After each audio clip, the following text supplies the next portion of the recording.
Vamos então abrir no Evangelho de João, primeiramente, mas sempre mantendo em mente nossos dois textos bases, né?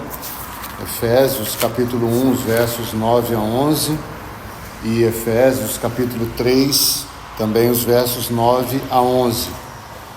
Hoje então nós vamos partir aqui então para o 75º tempo em torno deste assunto, né? Contemplando o eterno propósito nas Escrituras. E hoje então vamos ler esse primeiro texto, João capítulo 10, apenas o verso 10, parte A, para colhermos então essas três expressões que temos aí na fala então do evangelista. João 10, parte A. O ladrão vem somente para roubar, matar e destruir.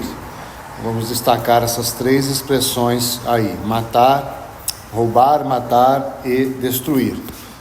E um texto correlato a esse, então, para nos ajudar aí na compreensão do que vamos meditar nessa manhã, Cântico de Moisés, Êxodo capítulo 5. Pode entrar esse texto então junto, né, com esse texto inicial aí, porque eles irão se completar então.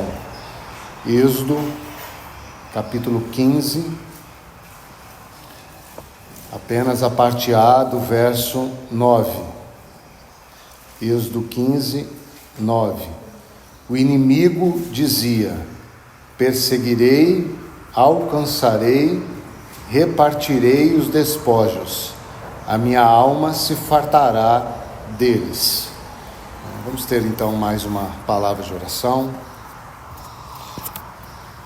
Pai, nós te bendizemos mais uma vez nesta manhã, Senhor. Te louvamos, nos colocamos aos teus pés, ó Deus, com coração grato, porque podemos nos achegar confiadamente ao teu trono de graça, e estamos aqui justamente por isso, ó Deus, para acharmos graça e socorro para esta ocasião oportuna, ó Deus, que o Senhor proveu para que nós pudéssemos contemplar a Ti. Então socorre-nos, ó Pai. Toma a nossa língua, toma os nossos ouvidos, toma o nosso ser, ó Deus, que possamos estar aos teus pés. Guarde a nós que estamos aqui, aos demais irmãos que não puderam vir, estende sobre nós e sobre eles a tua destra, ó Pai, e que possamos receber do Senhor nesta manhã como a tua igreja. Obrigado, ó Pai, por tua palavra lida. Ajuda-nos, ó Deus, toma e confronta-nos e consola-nos. Ó bendito Espírito Santo, nós nos entregamos a Ti. Suplicamos que o Senhor fale aos nossos corações, apesar das tristezas que temos causado a Ti. Fale justamente para que possamos ser despertados e nos voltemos para Jesus. Nos entregamos a Ti, ó Deus, confiamos em Ti e oramos no precioso nome do Senhor Jesus. Amém. Então, 75º tempo em torno deste assunto, roubar, matar e destruir. Então, uma nota inicial que muitas vezes passa despercebido é que se há um inimigo mencionado nas Escrituras, ainda há uma batalha, né? Ainda há uma responsabilidade, e obviamente nós temos buscado, com a ajuda do Senhor, discernir qual a nossa parcela então nessa batalha, já que a guerra em si já foi vencida na cruz, né? Mas há batalhas no que toca então a experiência de cada um e a nossa experiência como assembleia.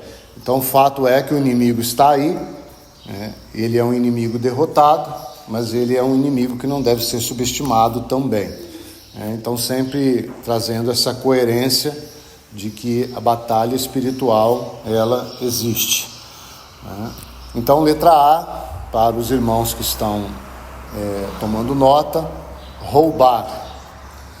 Na frente, então, unindo essa expressão, roubar, com o texto de Êxodo que lemos, Então você pode tomar nota da seguinte forma: perseguindo para roubar. E aí um texto então para essa letra A, você pode abrir a sua Bíblia também, Mateus capítulo 5, verso 10. Então, roubar na frente, perseguindo para roubar. E o texto então base, Mateus capítulo 5, verso 10.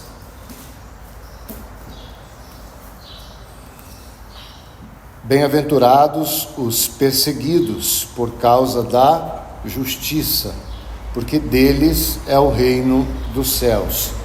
Então, obviamente, esse texto de Mateus é um texto que tem uma nota positiva, né, bem claro, lido, e nós vamos tentar, então, pegar essa nota positiva e buscar compreender um pouquinho mais sobre a realidade dessa justiça. E então, tendo sempre como pano de fundo o eterno propósito, que é o foco desse momento de contemplação, e então, tendo tudo isso, como que nós podemos ser injustiçados, ou, não sermos bem-aventurados em relação a essa justiça. Obviamente, como sempre digo, esses termos, essas palavras, essa realidade, por exemplo, da justiça, uma realidade muito ampla, que você pode abordá-la de várias maneiras, né? E temos tentado buscar, então, nesse tempo, linkar sempre com o eterno propósito. Então, de qual justiça a igreja, sempre entre aspas, usando igreja de um termo geral, de qual justiça a igreja, então, está sendo roubada? Então, entenda, irmãos, nós estamos tentando linkar tudo com o eterno propósito, porque sabemos que no centro do eterno propósito está Cristo, e Cristo deveria estar no centro de tudo que se chama igreja nessa terra, tá? Então, essa é a tentativa que temos procurado fazer com a ajuda do Espírito, obviamente sem manipular e forçar as Escrituras, assim tenho procurado fazer, mas o Espírito tem concedido graça de podermos então ter tudo isso de uma forma ligada, para que tenhamos clareza de que, se Deus tem um propósito, e o centro do propósito é o seu Filho, então o inimigo sempre irá lutar contra isso. Então toda a batalha do inimigo é contra o Filho, e tudo aquilo que de alguma maneira exalta o Filho, então isso também será alvo da batalha do inimigo. Aí está você e eu, aí está as assembleias que têm se reunido debaixo do nome do Senhor, aí está tudo que conta para a glória de Deus. Algumas coisas nós vemos e a grande maioria delas nós sequer vemos e muito menos entendemos, mas de alguma maneira, toda a criação há de glorificar aquele então que é o alvo do Criador, que é Cristo. Então, quando nós vemos esse texto de Mateus capítulo 5, verso 10, há um texto aí já correlato com ele, ligado a ele, que está na primeira carta de Pedro, capítulo 3. Então você pode abrir a sua Bíblia, se você tem a Bíblia aí, depois da palavra perseguidos, em Mateus 5, 10, tem uma letrinha em cima aí, Então nós estamos vendo essa palavra perseguido, porque nós botamos então perseguindo para roubar. Então Mateus 5, 10, bem-aventurados os perseguidos, em cima tem uma letrinha. Isso já indica para nós uma correlação com um texto que pode nos ajudar na compreensão então dessa verdade aqui. E esse texto vai nos ajudar a responder então de qual justiça a igreja está sendo roubada. Então 1 Pedro capítulo 3, abra lá por gentileza.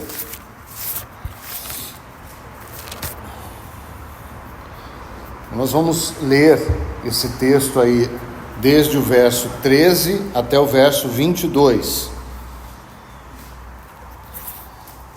O verso correlato com Mateus 5,10 é o verso 14, onde você também vai achar, depois da palavra justiça aí, então, a letrinha que corresponde, então, ao texto de Mateus 5,10. Então, diz assim: ora, Quem é que vos há de maltratar, se fordes zeloso do que é bom? Mas, ainda que venhais a sofrer por causa da justiça, bem-aventurados sois. Não vos amedronteis, portanto, com as suas ameaças, nem fiqueis alarmados. Antes, santificai a Cristo como Senhor em vosso coração, estando sempre preparados para responder a todo aquele que vos pedir razão da esperança que há em vós, fazendo-o, todavia, com mansidão e temor, com boa consciência, de modo que, naquilo em que falam contra vós outros, fiquem envergonhados os que difamam o vosso bom procedimento em Cristo. Porque se for da vontade de Deus, é melhor que sofrais por praticardes o que é bom, do que praticando o mal. Pois também Cristo morreu uma única vez pelos pecados, o justo pelos injustos, para conduzir-vos a Deus, morto sim na carne, mas vivificado no Espírito, no qual também foi e pregou os espíritos em prisão, os quais noutro tempo foram desobedientes, quando a longanimidade de Deus aguardava nos dias de Noé, enquanto se preparava a arca, na qual poucos, a saber, 8 pessoas foram salvos, através da água, a qual, figurando o batismo, agora também vos salva, não sendo a remoção da imundícia da carne, mas a indagação de uma boa consciência para com Deus, por meio da ressurreição de Jesus Cristo, o qual, depois de ir para o céu, está à destra de Deus, ficando-lhe subordinados anjos e potestades e poderes. Então, obviamente, é um texto riquíssimo, como toda a palavra de Deus é rica, mas desse texto, então, nós vamos escolher apenas duas realidades que nós precisamos ver, que irão, então, de alguma maneira, nos preservar dessa perseguição, especialmente como igreja, do inimigo tentando roubar a realidade da justiça. E isso nós vamos, então, unir a essa verdade do eterno propósito. Então, a primeira realidade que irá, então, nos preservar dessa perseguição, por isso nós abrimos o contexto falando dessa batalha que existe. Essa perseguição, ela é real, e ela pode vir de vários lugares, de várias realidades, mas a Bíblia deixa bem claro que a nossa perseguição, a nossa luta, a nossa batalha não é contra carne e sangue, A nossa batalha é uma batalha espiritual. Então, às vezes, nós perdemos tempo lutando com a esposa, com o marido, com o filho, com os irmãos, uma guerra desnecessária, sendo que nós deveríamos andar unidos, pleiteando a batalha que toca a glória de Cristo. Então, o inimigo tem distraído muitos dos nossos irmãos com essas coisas que, na verdade, seriam evitadas se todos nós estivéssemos preocupados, de fato, com a batalha para que a glória de Cristo seja mantida, em nossas vidas e em nosso meio. Então, a primeira realidade que nós devemos buscar para que a glória de Cristo seja o centro do seu viver, do meu viver e da nossa reunião, é santificar a Cristo em nossos corações. Então, essa é uma expressão do texto que traz para nós essa primeira chave, essa primeira realidade. Se queremos ser preservados deste roubar do inimigo nos nossos dias, nós devemos santificar a Cristo em nossos corações e, obviamente, em nosso reunir. Então você vê que isso sempre toca uma responsabilidade pessoal sua e minha diante do Senhor, e toca uma responsabilidade funcional. Aí entra aqueles, então, que têm a oportunidade de explicar as Escrituras. Toca, então, a responsabilidade de manter Cristo no centro de uma assembleia, de uma ministração, dos louvores e de qualquer coisa que se faça num ajuntamento. Então nós temos a responsabilidade pessoal e a responsabilidade funcional, ou da unção que é concedida a cada um de acordo com a vontade de Deus. Então, essa realidade, santificar a Cristo em nossos corações, ela é a resposta da seguinte pergunta, que é uma pergunta que, poderia ser feita a você no transcurso da sua vida cristã. E a pergunta é: qual a razão da esperança que há em você? Então Pedro vai fazer essa pergunta aí. Qual a razão da esperança? E a resposta é justamente essa. A esperança que eu tenho é que, santificando Cristo em meu coração, eu não serei injustiçado. Então os irmãos precisam ir juntando essa realidade, porque Pedro está fazendo um desafio. Quando você for desafiado, você professa uma fé, e essa fé deveria ser expressa, tendo como manifestação principal, independente do lugar que você estiver, que o seu coração é, em primeiro lugar, um recinto de santidade para o Senhor. Um recinto onde Cristo é de fato algo, ou o algo mais importante.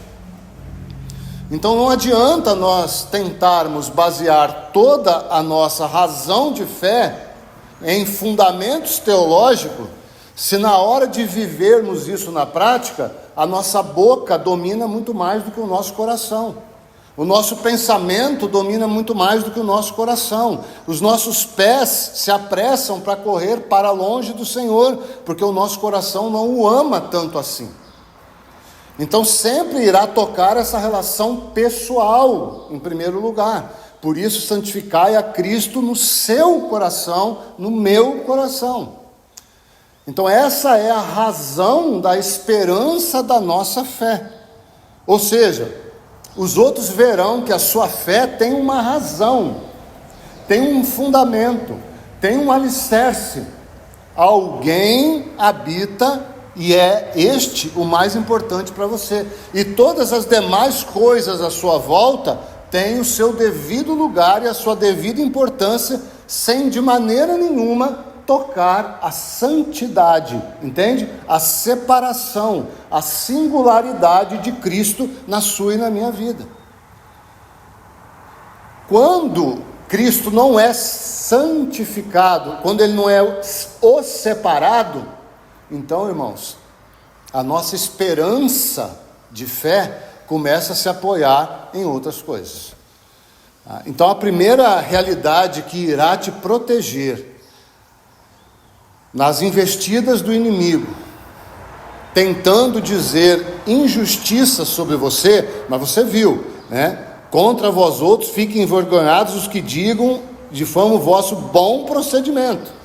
Lá em Mateus é a mesma coisa: bem-aventurado quando fores caluniado, dizendo sobre vós mentiras. Então, o autor, obviamente, o Espírito Santo, não está fazendo apologia a uma vida de qualquer maneira, muito pelo contrário. Quando as pessoas olham para nós, independente de todo o nosso viver, elas poderiam nos definir como? Se o Espírito começar a tirar algumas coisas das nossas vidas, o que será manifesto do nosso coração? O que será colocado para fora do nosso coração? Então essas verdades têm esse sentido prático. O nosso coração precisa ser um lugar separado para Cristo. E de novo, irmãos, aqui não cabe julgamento. Eu não estou aqui apontando para ninguém e espero que você não aponte também para mim, porque é uma relação pessoal sua com o Senhor. Você é que precisa saber, na sua experiência, se há algo mais importante na sua vida do que Cristo, de fato, quando você entrar numa batalha, quer seja ela de bonança ou de escassez, de ofensa ou de honra. É você que vai precisar desenvolver isso. É você que vai precisar perceber Se o inimigo está conseguindo roubar ou não de você a realidade da justiça. Se ele achar qualquer brecha no seu coração e no meu coração, você pode ter certeza, ele irá entrar e irá pleitear contra você e irá te envergonhar, primeiro nas regiões celestiais e depois, se possível, nas regiões naturais também. Porque há pecados que são ocultos e muitas vezes eles não são trazidos à tona de uma forma natural, mas de uma forma espiritual eles são bem explícitos. E tanto um quanto o outro, o inimigo irá se valer para que possa roubar de você e de mim a realidade da justiça. Então, esse recinto sagrado no seu e no meu coração é algo que precisa ser nutrido, mantido, de uma forma da qual o Senhor irá conceder a você. Aqui não há regras também. Você tem que orar como Daniel 3 vezes por dia. Não há mais essa regra, irmãos.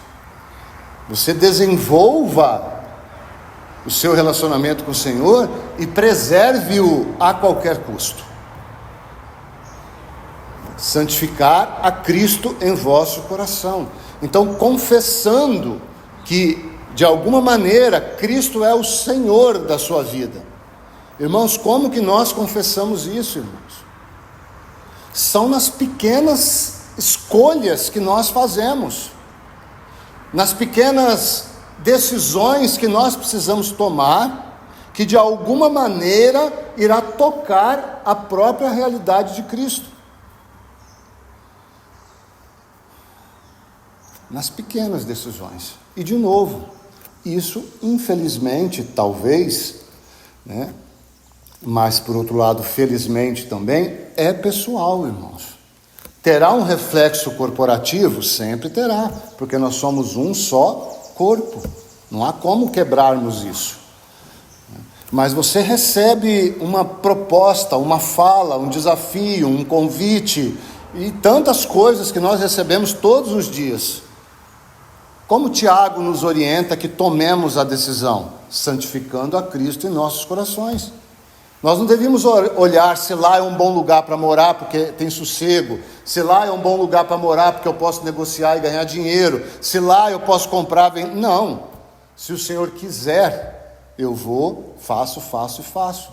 Se o Senhor não quiser, eu não faço. Agora, de fato, eu estou preparado para receber o não do Senhor, assim como eu desejo receber o sim do Senhor?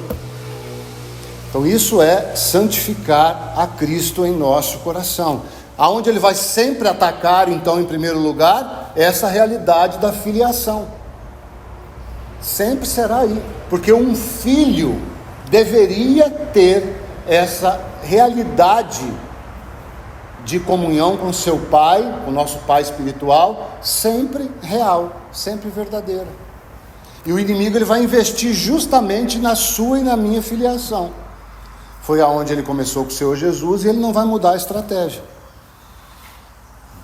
Então ele vai querer tocar, porque o primeiro fruto da justiça na vida de um ser humano é o quê? Filiação.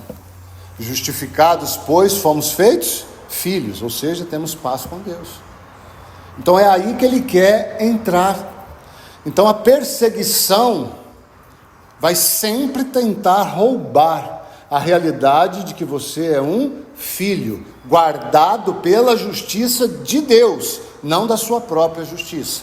Então essa é a primeira realidade desse texto, santificar a Cristo em nossos corações. A segunda realidade está aí na parte final do verso 22. Na expressão então, ficando-lhe, ou seja, ficando subordinados a Cristo, anjos, potestades e poderes. Então se achou aí no final do verso 22 de 1 Pedro 3. Ficando-lhe subordinados anjos e potestades e poderes. Vamos reunir nessas três expressões todos os seres espirituais, tá?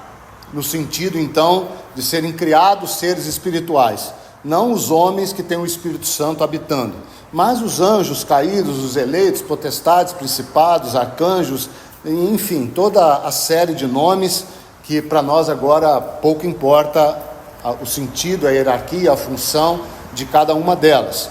O fato é, tudo isso que se chama, então, mundo espiritual, está subordinado a Cristo. Então, a justiça de Deus, ela vai outorgar a filiação a todo homem que crê. Todo aquele que crê que Jesus Cristo é Senhor, então a justiça lhe outorga, lhe dá direito de ser filho. Mas o inimigo está aí, como disse, perseguindo a igreja, e ele quer roubar isso. E qual a certeza que nós temos, então, que ele já falhou nessa perseguição? E me escute aqui, porque ainda nós temos a letra B e a letra C. Nós estamos estabelecendo um fundamento que não deveria ser tocado na vida de nenhum cristão: a eficácia da justiça.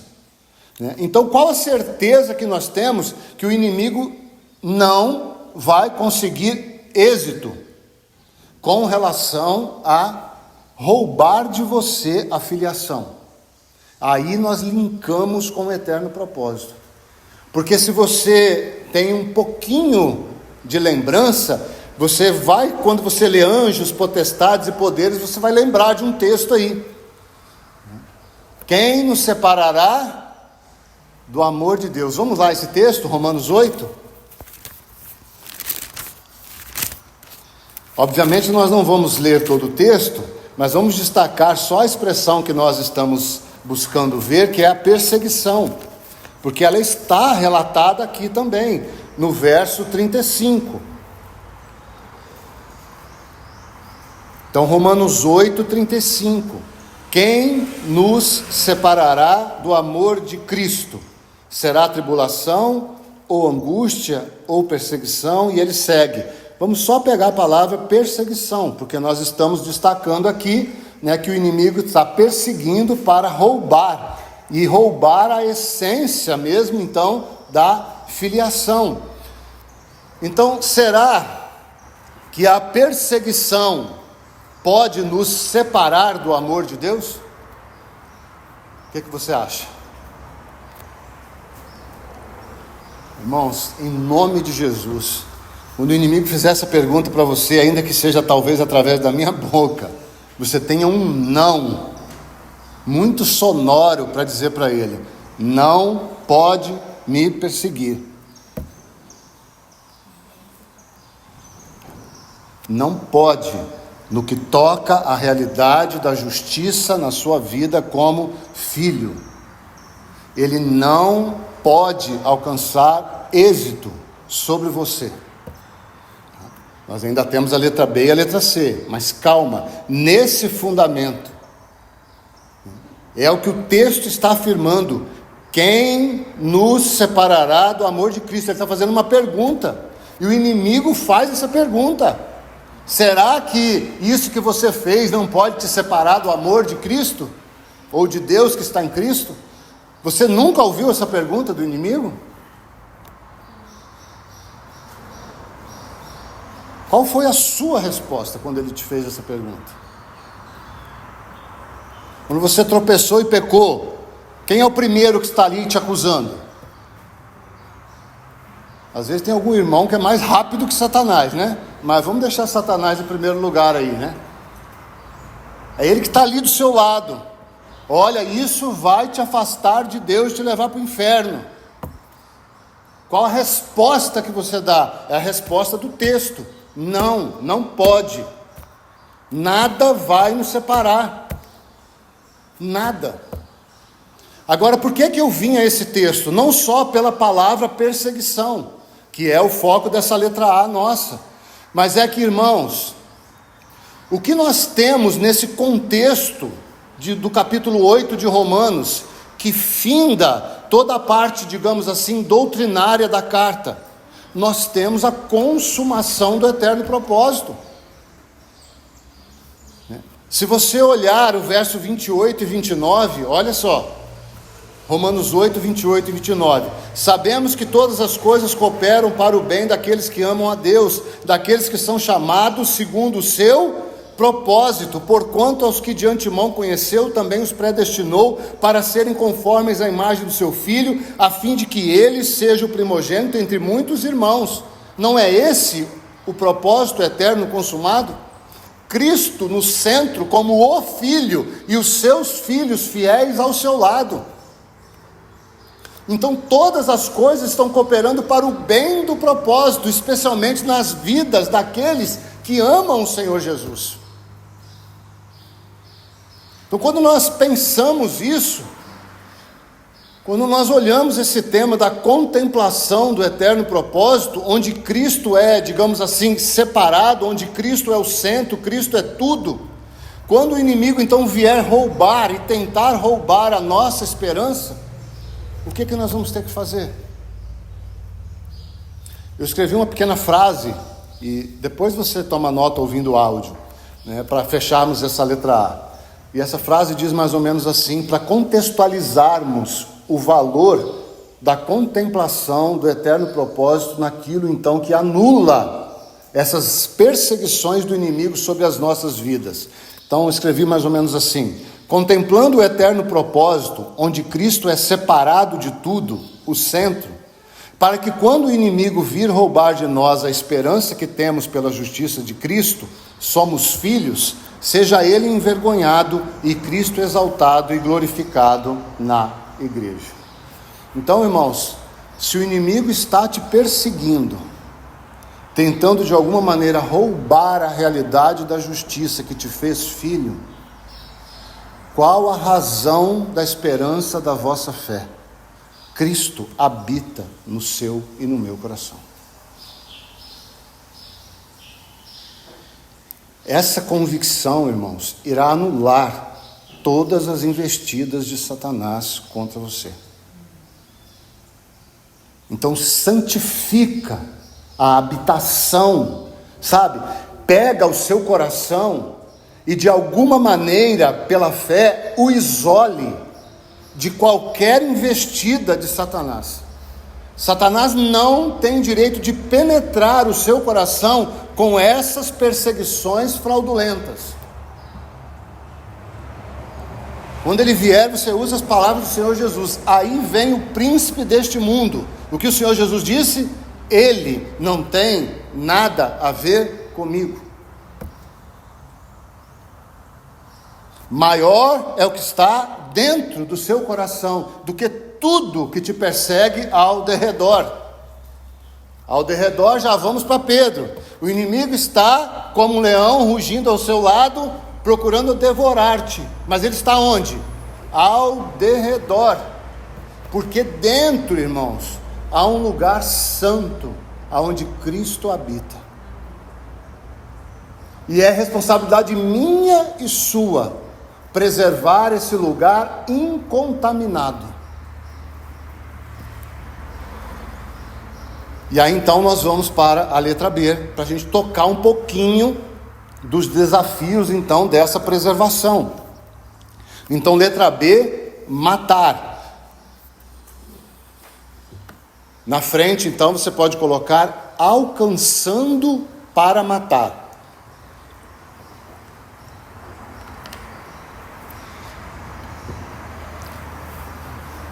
Qual a figura que me vem na cabeça assim, quando coloquei esse texto? Pensa que o inimigo então está vindo atrás de nós, e ele está sempre atrás de nós, sempre atrás de nós, como acabei de dizer, como um leão querendo procurar devorar. A Bíblia não diz numa primeira instância que nós devemos ir ao encontro dele e lutar. A primeira instância de batalha espiritual é permanecer em Cristo.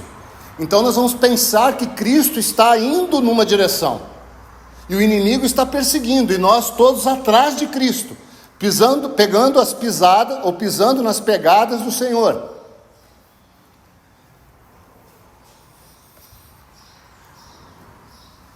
Quando nós paramos de correr, nós somos alcançados. Quando nós nos viramos para olhar onde está o inimigo, nós somos abatidos. Se você está numa trincheira de guerra e você tenta olhar para ver onde está o inimigo, você vai tomar um tiro. Então quando eu peguei esse título, a minha figura é essa: todos nós estamos correndo. Nós já vamos ao texto para ilustrarmos isso. Irmãos, qualquer coisa que nós deixarmos nos afetar nessa corrida, o inimigo irá nos alcançar. Aqui estou falando, obviamente, da nossa experiência. Já que no fato objetivo ele não pode destruir a sua vida e te lançar no inferno, mas na glória da carreira cristã, que é o tema de Hebreus, ele pode de alguma maneira nos destruir, nos desanimar, nos cansar e tantas coisas, tá? Então vamos ler 2 textos dessa letra B para considerarmos alguma coisa. Primeiro texto, então, por quê? Porque esses 2 textos, para que nós vejamos, segundo o que temos contemplado nesse momento, qual a direção que nós temos que correr. Porque não basta corrermos, irmãos. Nós vamos correr pisando as pegadas do Senhor Jesus. Então não é uma corrida desenfreada, fugindo do inimigo. É uma corrida organizada, seguindo a direção do nosso líder. Você percebe que as 2 realidades de pessoas aqui estão correndo, mas uma está correndo do inimigo, a outra está correndo atrás do mestre, mas os 2 estão correndo do mesmo jeito, mas um está preocupado com o inimigo, e o outro está preocupado com o Senhor dos Exércitos. Então, abra em Filipenses. Você há de perceber, cada vez mais, que não há textos novos, né, irmãos, nas Escrituras. Mas há sempre uma palavra renovada do Senhor, com base nos textos antigos, né? Não velhos, só antigos. Então, Filipenses 3, quantas vezes já lemos esse texto aqui? Talvez, quem sabe, mais de centenas de vezes. Verso 12 em diante diz assim, Paulo dizendo, Filipenses 3,12: não que eu já o tenha recebido, ou já obtido a perfeição, mas prossigo para conquistar aquilo para o que também fui conquistado por Cristo Jesus. Irmãos, quanto a mim, não julgo havê-lo alcançado, mas uma coisa faço, esquecendo-me das coisas que para trás ficam e avançando para as que estão diante de mim, prossigo para o alvo, para o prêmio da soberana vocação de Deus em Cristo Jesus. Então, até aí. E o outro texto correlato com esse, primeira carta também de Paulo aos Coríntios, capítulo 9. Primeira carta de Paulo aos Coríntios, capítulo 9, versos 24 a 27. Não sabeis vós que os que correm no estádio, todos na verdade correm, mas um só leva o prêmio? Correi de tal maneira que o alcanceis. Todo atleta em tudo se domina, aqueles para alcançar uma coroa corruptível, nós, porém, a incorruptível. Assim corro também eu, não sem meta, assim luto, não como desferindo golpes no ar, mas esmurro o meu corpo e o reduzo à escravidão, para que, tendo pregado a outros, não venha eu mesmo a ser desqualificado. Já lemos esse texto também tantas vezes, um texto tão importante. Então nós vamos destacar que nós não estamos correndo à reveria, nós não estamos correndo do inimigo, nós estamos correndo para alcançar um alvo, para alcançar um prêmio, para alcançar a coroa. Claro, já falamos isso também tantas vezes, isso toca o momento presente, que é nós estamos correndo para Cristo. Ele é o nosso centro hoje, Ele é o nosso desejo hoje, mas isso terá um reflexo futuro, que a Bíblia chama de alvo, de prêmio, de coroa, de galardão, de recompensa da herança, mas tudo isso envolve o próprio Senhor Jesus. Agora a minha pergunta diante disso, então lembra que o tema da letra B é matar, alcançando para matar. Então, será que o inimigo tem alcançado vitória sobre a igreja nessa verdade? E a resposta aqui é um sonoro sim. Ele tem alcançado vitória nessa esfera. Irmãos, as assembleias estão literalmente mortas no que toca o conhecimento sobre o valor do prêmio, da coroa, do alvo, da glória, do reino. Desminta-me se você achar o contrário, mas não há como nós levantarmos os nossos olhos e vermos a grande demanda de pessoas que não tem nem sequer noção disso que nós estamos falando. Então o inimigo está alcançando muitas assembleias nessa esfera, e está então de alguma maneira matando a possibilidade de das pessoas, dos irmãos, alcançarem o prêmio, atingirem ou acertarem o alvo. Infelizmente, essa é uma realidade. E nós precisamos admitir que o inimigo é sagaz aqui, irmãos. Ele é muito sagaz. Por quê? Porque nós já sabemos do princípio: tudo aquilo que se levanta, tudo aquilo que contra para Deus, o inimigo se levanta contra. E se tem algo que conta para Deus, é a glória do seu filho. É o seu filho ser o centro da sua vida, de uma assembleia, de uma reunião, dos louvores, da palavra. Isso conta muito para Deus. E é contra isso que o inimigo se levanta, para que não seja real. Por que nós estamos tocando isso? Porque, irmãos, se você perguntar para muitas pessoas qual o valor das obras, você vai obter certamente uma infinidade de respostas, mas eu te garanto que você não vai conseguir mais do que 1% que vai dizer o verdadeiro valor das obras. Obras cristãs, em qualquer esfera que for, de edificação social, enfim.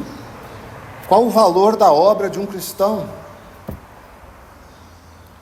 Quais obras o cristão deve fazer?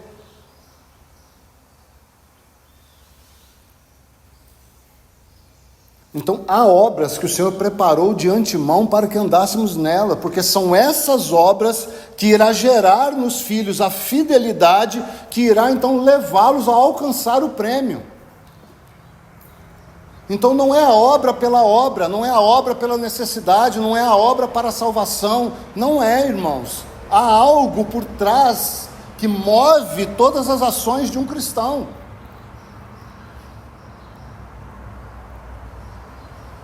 E isso então vai demandar de nós, como nós vemos aqui, nesse texto especialmente de 1 Coríntios capítulo 9, que está aberto aí na sua Bíblia. Olha a expressão aí no verso 24, finalzinho dele: correi de tal maneira que o alcanceis. Te pergunto, há uma forma de correr que pode não nos levar a alcançar a coroa?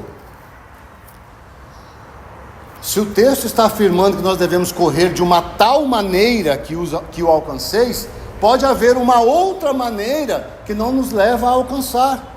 Então, quando nós corremos dessa outra maneira, quem está nos alcançando? O inimigo. E nós deixamos de alcançar a coroa. Claro, irmão, sempre vou reforçar: o centro não é a coroa, o centro é o seu relacionamento com o Senhor hoje. Mas nós não podemos negligenciar essa completude da vida cristã. Então, quando nós pensamos, existe uma única maneira de correr para que alcancemos o prêmio, a coroa. Porque, se você pensar, muitos têm corrido por aí nos estádios, né, usando a expressão aqui, né? Muitos têm corrido nas milhares de assembleias que temos aí. Quanto ativismo nós vemos, e aqui, irmãos, não estou julgando as atitudes de ninguém, eu estou falando que todo mundo, de um modo geral, está correndo. Mas você veja que Paulo está preocupado em estar correndo de uma forma que poderia desqualificá-lo. Então não basta estar correndo ou indo atrás de todo mundo, atrás das multidões, atrás das estrelas guias que nós temos nos nossos dias, né?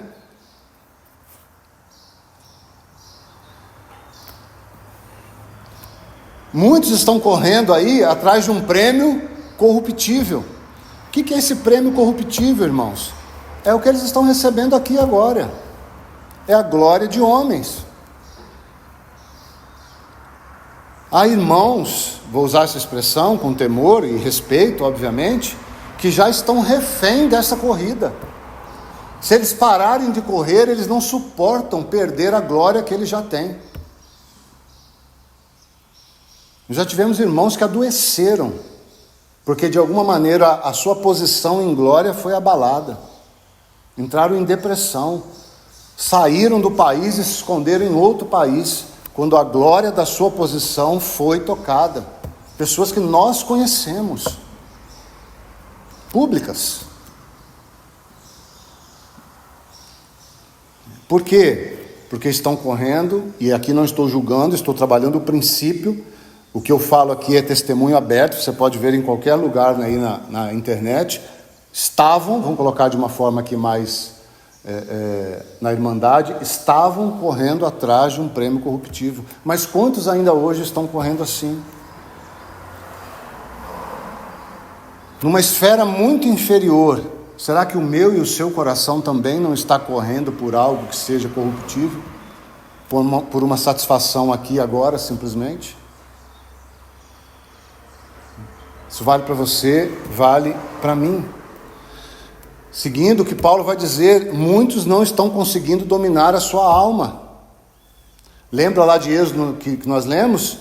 O inimigo vai fazer aquilo tudo para que a alma possa se satisfazer, mente, vontades e emoções. Eu sei, eu estou satisfeito, eu sou feliz. Nós enchemos o peito às vezes para dizer isso, irmãos, e quando nos recolhemos na nossa insignificância, nós nos vemos aqueles mais tristes do mundo, como se nós não tivéssemos nada. Então, simplesmente não estão conseguindo dominar a mente, a vontade e a emoção. Esses, o que acontece? O inimigo alcança. E se ele alcançar, irmão, você pode ter certeza, não haverá misericórdia na nossa experiência por parte dele. O texto ainda diz, muitos estão correndo, mas sem meta. A corrida virou algo rotineiro, irmãos. Vir ao culto, essa corrida, se tornou algo rotineiro. Nos assentamos, ouvimos, nos levantamos e vamos embora e nada muda. 1 ano, 2 anos, 10 anos, 20 anos, 30 anos, 40 anos.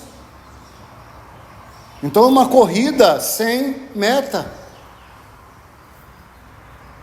Ou, quando muito, metas humanas.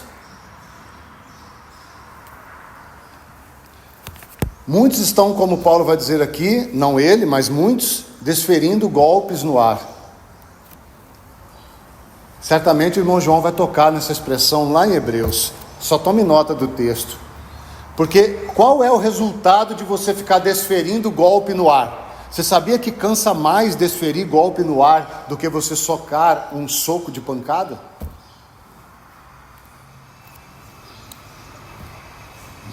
Qual o resultado de você ficar desferindo golpes no ar? Hebreus 12 vai responder. Mãos descaídas e joelhos trôpegos. É literalmente a guarda baixa, você não aguenta mais batalhar. Você vai abaixar as suas mãos. Os seus joelhos, os meus joelhos já estão vacilantes, trôpegos. Por quê? Irmão, não tem nada pior do sentimento de errar um alvo. O sentimento de que você correu a carreira cristã em vão. E Paulo temia isso com alguns irmãos. Quando o inimigo consegue plantar essa cunha no seu coração, meu querido, você olha para trás e a sua perspectiva de continuar correndo está aniquilada, porque ele plantou a cunha, você correu em vão.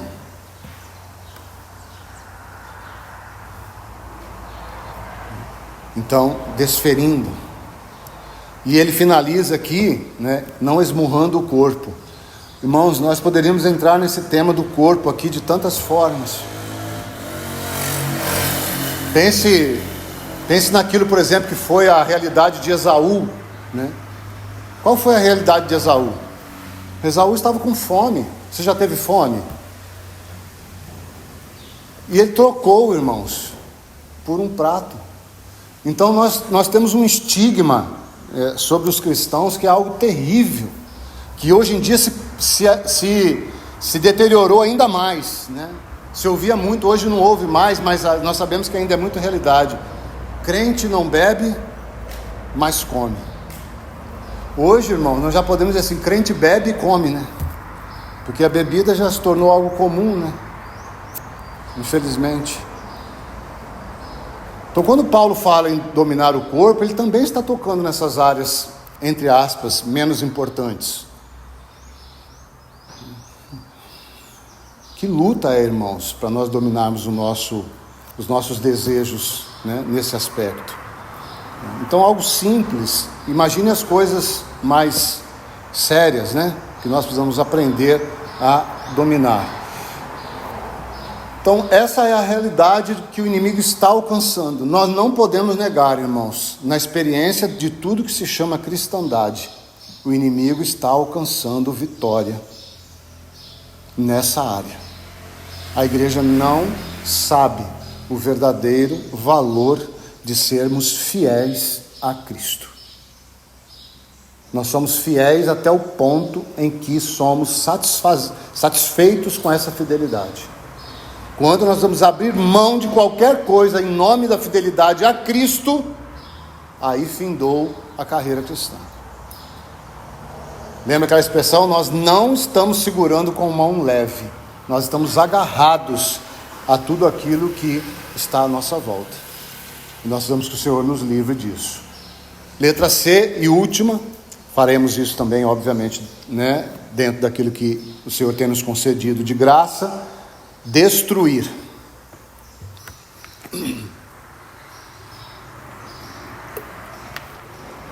Você percebeu que eu estou linkando as palavras de João 10:10 lá com Êxodo capítulo 15, Então, lá em Êxodo 15, a palavra correspondente para destruir, ligando a ordem, seria dividindo. Então, dividindo para destruir. Então, letra C, destruir. Dividindo para destruir.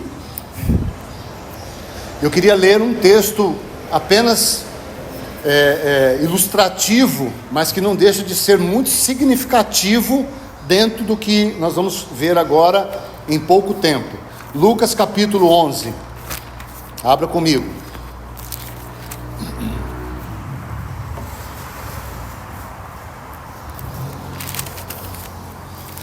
Lucas capítulo 11.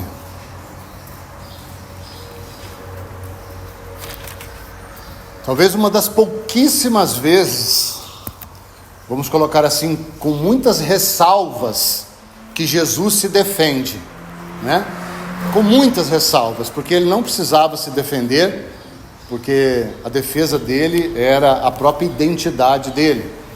Mas dentro desse contexto, apenas extrair um verso aqui para essa realidade de dividindo para destruir. Verso 17 de Lucas 11. Lucas 11, 17. E sabendo Jesus, o que se lhes passava pelo Espírito, disse-lhes: todo reino dividido contra si mesmo ficará deserto, e casa sobre casa cairá. Então, o que a divisão causa no meio da igreja do Senhor? Será que a resposta seria uma resposta simplória, dizendo que nós temos apenas grupos separados? Não, a resposta aqui é não. Não é só isso que a divisão causa. Inclusive, essa perspectiva, ela tem sido usada de uma forma positiva. Que é bom que a igreja, entre aspas, se divida para que ela alcance mais pessoas no mundo. Porque ao se dividir, ela vai se amoldando a vários grupos de pessoas. Mas definitivamente, isso é algo antibíblico. Nós não vemos isso nas Escrituras em local algum.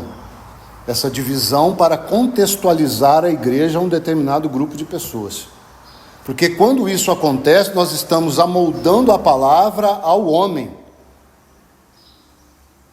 E vida cristã é o contrário. É o homem tendo a mente renovada para que não continue amoldado ao mundo, mas se amoldeis a Cristo. Então esse não é o resultado da divisão. Então quando o inimigo consegue alcançar divisão, ele vai destruir algo essencial. Então qual o resultado da divisão? Há um texto que vai trazer o fundamento da divisão. Ele é um fundamento que está espalhado por toda a carta, que é a carta aos Hebreus. Então, abra comigo. A carta aos Hebreus é uma dentre outras cartas do Novo Testamento que manifesta divisão. Nós já vamos para Coríntios, que você já deve ter lembrado aí. Nós vamos terminar ali 2 textos e já terminamos. Mas nós não podemos deixar de ver esse texto aqui em Romanos, para que você veja o resultado da divisão. Então lembre, esses irmãos aqui, eles estão divididos. O irmão João vai entrar nessa carta com mais detalhes. Uns estão firmados em Cristo, outros estão querendo trazer o judaísmo, outros estão querendo voltar a uma divisão completa.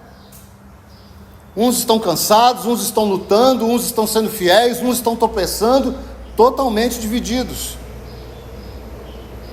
Na essência da carreira cristã. Depois nós vamos ver na prática. Então, na essência da carreira cristã, o que a divisão causa? Veja o que o autor vai dizer. A esse respeito, Hebreus 5:11. A esse respeito, temos muitas coisas que dizer e difíceis de explicar, porquanto vos tendes tornados tardios em ouvir.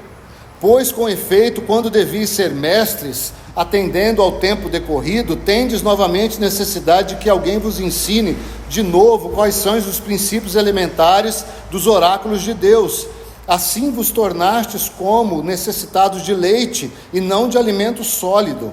Ora, todo aquele que se alimenta de leite é inexperiente na palavra da justiça, porque é criança. Mas o alimento sólido é para os adultos, para aqueles que pela prática têm as suas faculdades exercitadas para discernir não somente o bem, mas também o mal. Então, dentro disso que nós estamos vendo, irmãos, a divisão impede a revelação.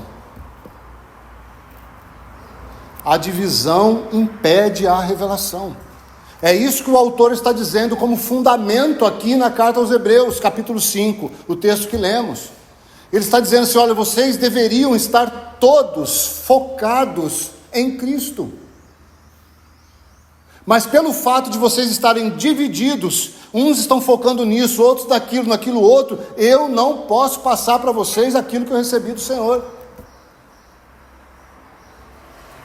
Então a essência do prejuízo da divisão é a perda da revelação. Então esse é o fundamento, irmãos, da divisão. De alguma maneira, alguém sai em prejuízo quando há divisão. Talvez os que saem, talvez os que ficam, talvez os dois, aqui pouco importa. O fato não muda. Alguém vai perder revelação por conta da divisão. E isso pode ser por consequência da letra B que vimos. Nós não conseguimos conviver, né? Quando nós pensamos em corpo, não natural, mas em corpo da igreja, você não esmurra o seu corpo natural para permanecer no corpo espiritual, no sentido prático. Então, a essência da divisão é perder a revelação. Agora vamos ver isso numa condição mais prática, porque você viu essa expressão leite, né? Você já se lembrou de 1 Coríntios. Então abra lá, 1 Coríntios capítulo 1, só mais 2 textos e terminamos.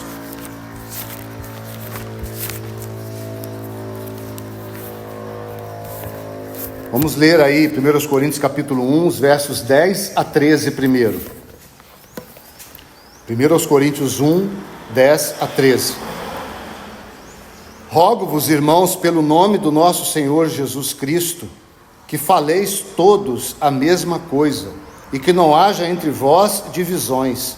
Antes sejais inteiramente unidos na mesma disposição mental e no mesmo parecer. Pois a vosso respeito, meus irmãos, fui informado pelos da casa de Cloé, de que há contendas entre vós. Refiro-me ao fato de cada um de vós dizer: eu sou de Paulo, eu sou de Apolo, e eu de Cefas, e eu de Cristo. Acaso Cristo está dividido? Foi Paulo crucificado em favor de vós, ou fostes vós, porventura, batizados em meu nome? Então, um primeiro detalhe aqui. Nós temos aqui o mestre Paulo, o mestre Apolo, o mestre Pedro, e coloquemos aqui, no contexto segundo a visão deles aqui, o mestre Cristo. Se eles aprendessem dos 4, eles obteriam mais revelação ou menos revelação? Muito mais, né, irmãos? Mas um grupo queria aprender só de Paulo. O que iria acontecer com eles? Iriam deixar de receber a revelação que os outros 3, e aqui estou incluindo o Senhor Jesus com muito respeito, por conta de que alguns consideravam então parte desse grupo exclusivo ali de Jesus. Então você precisa ver essa essência. Quando nós mantemos o nosso foco de uma forma distorcida, e nós de alguma maneira dividimos Cristo, ou colocamos Cristo como sendo Cristo e mais alguma coisa, porque essa é a outra essência do texto. Cristo seria importante se viesse de Paulo, Cristo seria importante se viesse de Pedro, Cristo seria importante se viesse de Apolo, porque cada um queria ter o seu mestre segundo o seu próprio prazer. Porque cada um citado aqui priorizava uma forma de ensino, esses 3 homens. Não dá para entrarmos aqui agora. Mas eles tinham formas de ensino, coloquemos assim, com ênfases diferentes. Nesse aspecto, eles se completavam. Mas pelo aspecto da visão do povo, era algo que traria então partidarismo. Eu prefiro esse e não quero aquele.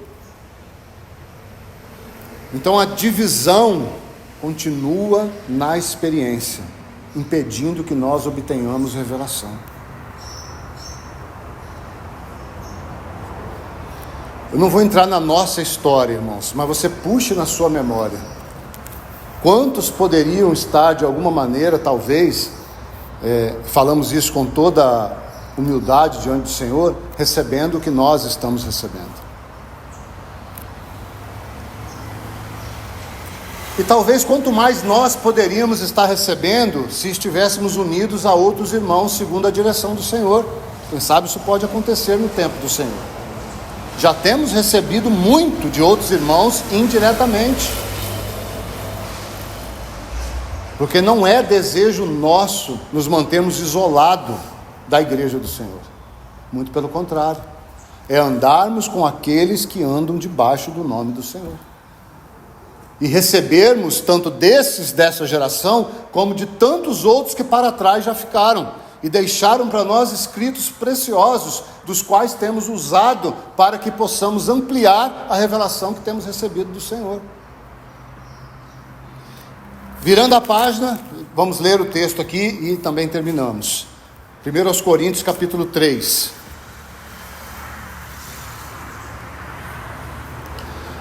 Verso 1. Eu, porém, irmãos, não vos pude falar como a espirituais, e sim como a carnais, como a crianças em Cristo. Leite vos dei a beber, não vos dei alimento sólido. Por quê? Porque ainda não podeis suportá-lo, nem ainda agora podeis, porque sois carnais. Por que eles não podem suportar? Porque eles são carnais. Porquanto, havendo entre vós ciúmes e contendas, não é assim que sois carnais e andais segundo o homem? Quando, pois, alguém diz, eu sou de Paulo, o outro, eu de Apolo, não é evidente que andais segundo os homens? Depois você pode ler esse contexto todo, que vai aí até o verso 22, e você vai ver que a divisão aqui está gerando a incapacidade desses de receberem revelação. Eles estão precisando de leite, eles não podem receber alimento sólido. Por quê? Porque eles estão divididos.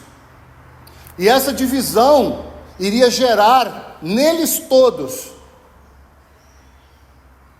o fato deles não alcançarem o galardão. É o contexto que vai terminar aqui.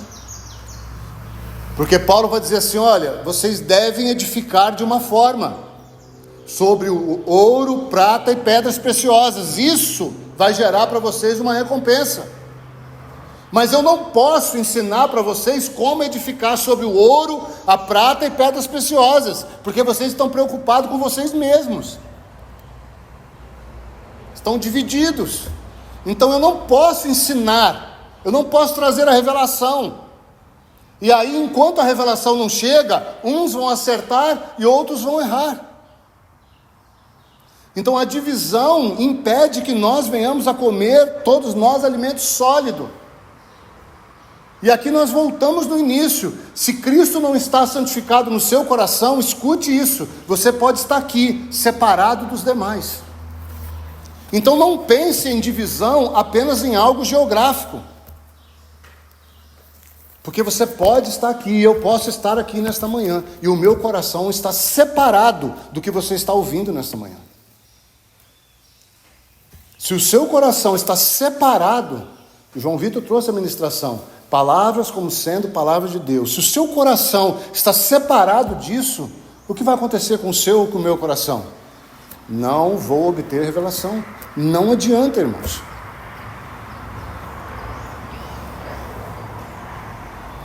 Então, quando nós falamos em divisão, nós logo pensamos em divisão geográfica, mas em nome de Jesus, ore sobre isso. Será que o seu coração não está dividido do que você tem recebido? Porque esse é o motivo de que muitos amadurecem e outros não. Isso não é para mim, isso não acontece comigo, isso, não é bem assim, não é tão desse jeito. Isso é um coração dividido, é um coração que se colocou à parte, mesmo estando de corpo presente. Lembra que a palavra que está nos regendo nesse tempo, como assembleia, é harmonia. E é isso que o texto fala. Harmonia de coração. E aqui de novo, irmãos, eu não conheço o seu coração. Você pode estar aqui me vendo, até me ouvindo, mas o seu coração está fechado para aquilo que o Senhor deseja falar, assim como o meu também pode estar quando estou ouvindo o irmão João. Então pense em divisão nesse aspecto corporativo aqui.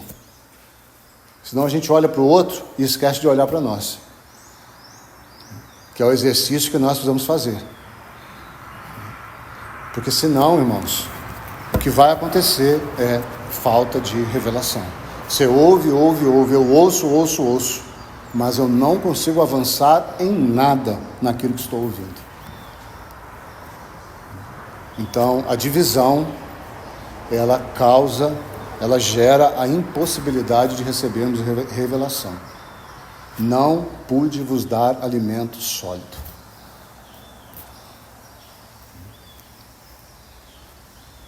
Então, um exemplo prático aqui, só para nossa compreensão. Eu e o irmão João pregamos. Quando eu prego, seu coração está aberto, você recebe. Quando o irmão João prega, seu coração está fechado, você não recebe. De 100% que você receber, você vai receber quanto? 50%. O inverso pode ser verdadeiro também. Você recebe do irmão João, não recebe. Usando como exemplo prático. É isso que os irmãos em Corinto estavam fazendo. Entendeu? Então é só um exemplo prático, para que você compreenda como que pode ser o seu e o meu coração dividido, que recebe de um e não recebe do outro. Então vou só terminar. Vamos orar e depois, então, nós vamos ouvir uma palavra da irmã. Ó Pai, nós nos entregamos em Tuas mãos, suplicamos que o Senhor fale ao nosso coração, nos ajude, ó Deus, para que o inimigo não alcance sobre nós, nem de uma forma pessoal, nem corporativa, o roubo, a matança, ó Deus, e a destruição, para que possamos, ó Pai, prosseguir para aquilo que agrade ao Senhor. Nós nos entregamos a Ti, ó Pai. Sabemos que há uma batalha forte, especialmente dentro de nós. Que o Senhor nos ajude, ó Deus. Fortalece-nos por meio da Tua palavra. Abra os nossos olhos e os nossos corações, para que o Senhor seja o nosso Deus e Pai. Te bendizemos, no precioso nome do Senhor Jesus. Amém.